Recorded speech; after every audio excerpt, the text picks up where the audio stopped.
Hello বন্ধুরা, আমি আজকে দেখাবো কিভাবে সাব অ্যাকাউন্ট তৈরি করতে হয়। সাব অ্যাকাউন্ট তৈরির জন্য আমরা আগে আমন্ত্রণ লিঙ্কে যাব। এখান থেকে লিঙ্কটি কপি করে নিব।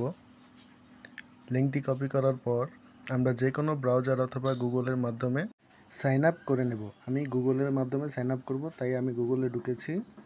এখন আমি আমার নাম্বারটি এখানে লিখব। আমার নাম্বার একই হওয়ায় আমি লাস্টে 1 যোগ করব।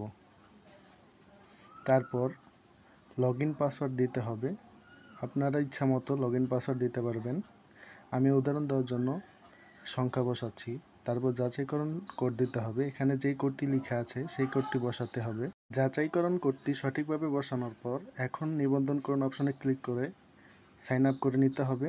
এই যে দেখুন, আমার অ্যাকাউন্টটি তৈরি করা হয়ে গেছে।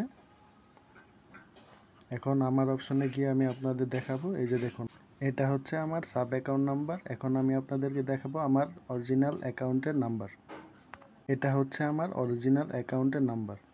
বন্ধুরা, আপনারা চাইলে এলোমেলোভাবে নাম্বার দিয়েও অ্যাকাউন্ট তৈরি করতে পারেন। এই যে দেখুন, আমি ইচ্ছা মতো আমার নাম্বার বসিয়েছি। এখন লগইন পাসওয়ার্ড বসাবেন। তারপর আবার সেই পাসওয়ার্ডটি বসিয়ে যাচাইকরণ কোড যেভাবে লেখা আছে সেভাবে বসাবেন। বসানোর পর এখন নিবন্ধনকরণ অপশনে ক্লিক করে দিলেই আপনার অ্যাকাউন্ট তৈরি হয়ে যাবে। এই যে দেখুন, আমার সাব অ্যাকাউন্টটি তৈরি হয়ে গেছে। ধন্যবাদ সবাইকে। আসসালামু আলাইকুম।